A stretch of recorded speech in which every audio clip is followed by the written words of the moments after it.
अब मैं आपको बड़ी उम्र के बताता हूँ। जब मैंने रेडियो पाकिस्तान में 2004 में शुरू किया प्रोग्राम करना, तो 5 में ज़लज़ला आ गया, 6 में जो बल्कि 5 के एंड पे ही वहाँ से कोई जो आईडीपीज़ बन के आए, तो उनमें से लोगों को ज़रूरत होती थी जॉब्स की, तो उसमें एक खातून की को स्टेशन डायरेक्टर साहब ने जस्ट सपोर्ट करने के लिए, उनकी अभी वो ट्रेनिंग नहीं थी, सारा कुछ नहीं था, तो उन दिनों जो हम प्रोग्राम किया करते थे लाइव, उसमें मुझे हमारे साथ को होस्ट के तौर पर उन्होंने बैठना शुरू किया। और वो बैठते ही बता दिया कि भट्टी साहब बोलना शोलना में कि कोई नहीं आना। वो पंजाबी प्रोग्राम भी होता था, पंजाबी रंग।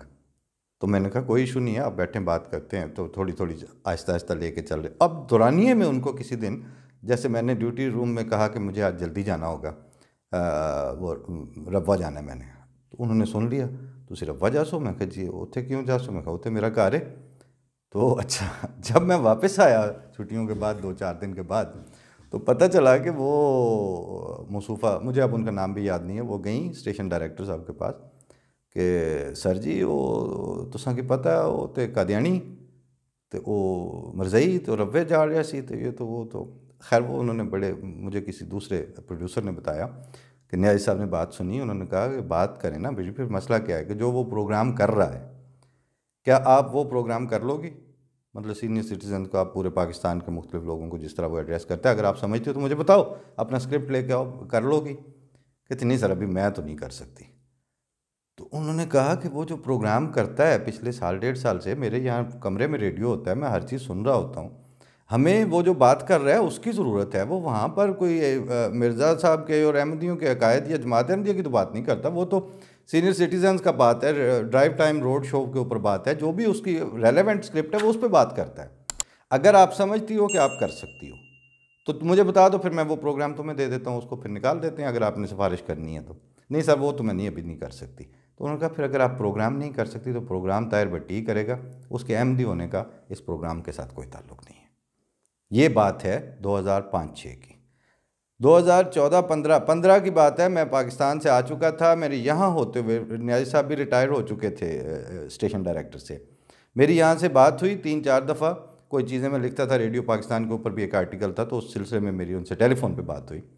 उन्होंने कैटेगोरिकली कहा, कहते हैं मैं मिर्ज़ा ग़ुलाम अहमद कादियानी साहब की मैंने किताबें भी पढ़ी हैं, मुझे उनके दावे से इत्तफाक नहीं है, लेकिन वो जो डिसीजन मैंने उस वक्त लिया था, जो मैंने उस खातून को बात कही थी, मेरा वो रवैया थ्रू आउट यही रहा है कि मैं अकायद के इख्तलाफ को मेरिट की वायोलेशन की बुनियाद बनाना पसंद नहीं करता। अब मुझे बताएं, इस छोटी सी एक जुमले की बात में कौन सी रॉकेट साइंस है जो हमारे पॉलिसी मेकर्स को और हमारे रियासत के जो करता धरता हैं उनको समझ में नहीं आ रही? जो बात एक 19वें 20वें ग्रेड के स्टेशन डायरेक्टर को समझ आ रही है और उसको मसला नहीं आ रहा इस बात को, और ये कोई भी शरीफुल नफ्स फितरत इंसानी जो है वो इसी बात को लेकर चलती है। जब आप लोगों की मुख्तलिफ एफिलिएशंस के नतीजे में मैं आपके प्रोफेशनल कामत पे सवालिया निशान नहीं लगाता, तो मेरे बात करने से पहले आप मुझसे ये डिमांड क्यों करते हैं कि मैं अपनी अहमदी शनाख्त का इनकार करके आऊँ? क्यों करूँ? क्या वजह है? आप प्रोफेशनल बात हो रही है, प्रोफेशनली बात होगी। जहां मैं डंडी मारूं आपके, मतलब कॉलम लिखते हुए उसमें डंडी मारूं, या वो बल्कि आप मारते हैं, जब तक आप एकेडमिक और इंटेलेक्चुअल डिसऑनेस्टी का सबूत नहीं देते, वहां आपके ऊपर बात होगी। ये नहीं है कि फलां आदमी फलां क्यों है, और अगर कोई चीज़ है, मतलब एक बंदा अहमदी है तो वो अपना ये इजहार क्यों ना करे? वो करेगा, उसे करना चाहिए, क्योंकि आप सारों के शनाख्तें मौजूद हैं। आपको कुछ नहीं होता तो हमें भी कुछ नहीं होता। हम उसी जगह को, वो है ना मीर का शेर है, तो ठंडा करते हैं बात को कि वजह बेगानगी नहीं मालूम, तुम जहाँ के हो वहाँ के हम भी हैं, तो हम उधर के ही हैं सारे। और उसकी एक मिसाल अहमद नदीम कासमी साहब ने इस कैफियत को महसूस करके लिखा कि अब किसकी तलाश में हैं झोंके, मैंने तो दिया बुझा दिया है।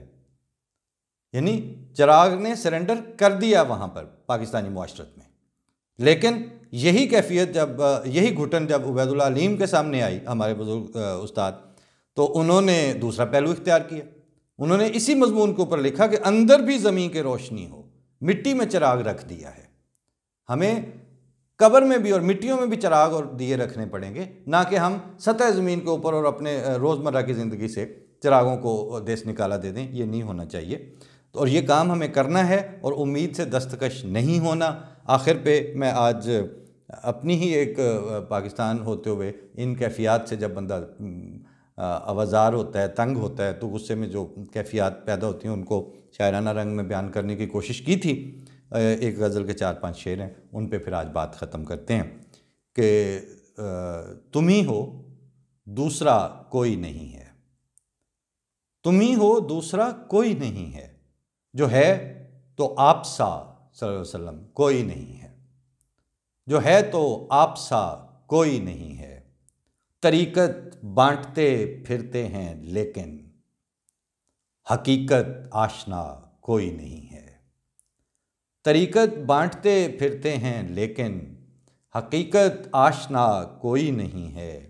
जिधर देखो शरीयत ही शरीयत, नबूवत मानता कोई नहीं है। जिधर देखो शरीयत ही शरीयत, नबूवत मानता कोई नहीं है। सभी हैरत ज़दा हैं और इनमें तहय्युर आशना कोई नहीं है। दमादम एक मातम हो रहा है मगर नाला रसा कोई नहीं है। और जो हर हालत में अपना तुझको समझें, हमारे माँ सिवा कोई नहीं है।